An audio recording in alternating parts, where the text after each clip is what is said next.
मेरे मामा के बेटे की पत्नी बहुत सुंदर थी। एक दिन मामा के छोटे बेटे ने मुझे भाभी और भैया को लाइव दिखा दिया। मैंने उनके देवर के साथ मिलकर कैसे अपनी ख्वाहिश पूरी की इस कहानी में बताऊंगा। उन दिनों हम लोग दिवाली मनाने के लिए अपने घर गए हुए थे। दिवाली का त्योहार अच्छी तरह मनाने के बाद हम लोग अपने मामा के घर चले गए। मेरे बड़े मामा के 3 लड़के हैं। वो लड़के हमसे उम्र में काफी बड़े हैं। उनमें से 2 की तो शादी हो चुकी है, लेकिन एक अभी भी कुंवारा है। मेरे मामा के सबसे बड़े लड़के प्रताप की शादी काफी पहले हो चुकी थी। उनकी पत्नी का नाम आयुषी है। मेरे मामा का छोटा लड़का मेरी ही उम्र का है। छोटे लड़के के साथ मेरी अच्छी दोस्ती है। हम दोनों साथ में काफी समय बिताया करते हैं। छोटे लड़के के साथ मैं हर तरह की बातें शेयर कर लिया करता था। हम लोग आपस में काफी अच्छे दोस्त थे। हम दोनों एक दूसरे के बारे में सब कुछ जानते थे। वो अभी पढ़ाई कर रहा था। वो मेरे बड़े भैया के पास ही कमरा लेकर रह रहा था। उस दिन जब मैं भैया के घर पहुंचा तो सबसे बात की और नमस्ते की। सबसे मिलने के बाद मेरी नजर बार बार भाभी पर ठहर जा रही थी। भाभी को मैंने उनकी शादी के दौरान ही देखा था।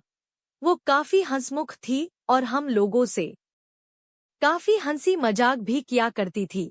फिर मैं छोटे वाले भैया के पास चला गया। उनसे मेरी दोस्ती अच्छी थी। उनके साथ मैं काफी खुला हुआ था। उसका नाम रवि था। रवि से मैंने भाभी के बारे में पूछा। उसने भी वही बताया जो मैंने नोटिस किया। वो कहने लगा कि भाभी एकदम से मस्त है। मैंने पूछा तुम्हें ये सब कैसे पता है? वो बोला रात को सब कुछ अपनी आंखों से ही देख लेना।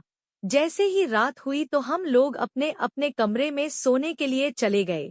थोड़ी देर के बाद भैया के कमरे की लाइट बंद हो गई। रवि ने मुझे उठा दिया। बड़े भैया का कमरा साथ में ही था, जिसकी एक खिड़की छोटे वाले भैया के कमरे में भी थी, लेकिन काफी ऊपर थी। रवि ने उस रोशनदान तक पहुंचने के लिए बेड पर कुर्सी रख दी। कुर्सी पर पैर रखकर वो अलमारी पर चढ़ गया। वहां से रोशनदान पास में था। उसने मुझे भी ऊपर आने के लिए कहा। मैं भी ऊपर चढ़ गया। ऊपर जाने के बाद हम भैया के रूम में झांकने लगे। वहां पर अंदर एक 0 वाट का बल्ब जल रहा था। अंधेरे में भी काफी कुछ दिखाई दे रहा था।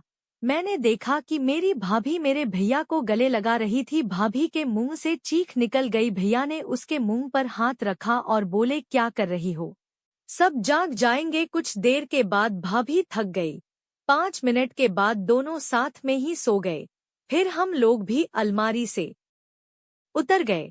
अगले दिन फिर रवि मुझे छत पर बने कमरे में ले गया। वहां जाकर वो बोला एक नजारा और देख लो। मैंने नीचे देखा तो भाभी आंगन में नहा रही थी। कुछ देर के बाद वो नहाकर चली गई। फिर हम लोग भी वहां से चले गए। मैंने वीडियो को अपने फोन में सेव कर लिया था।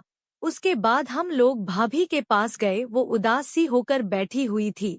हमारे पूछने पर उसने बताया कि भैया 15 दिनों के लिए आगरा जा रहे हैं। उनको बिजनेस मीटिंग के लिए जाना था, इसलिए भाभी उदास थी। मगर हम दोनों खुश हो रहे थे। रवि ने और मैंने उस रात भाभी के पास ही सोने का प्लान बनाया। हमने एक हॉलीवुड की मूवी भी डाउनलोड कर ली। हम उस मूवी को भाभी के कमरे में ही देखने वाले थे।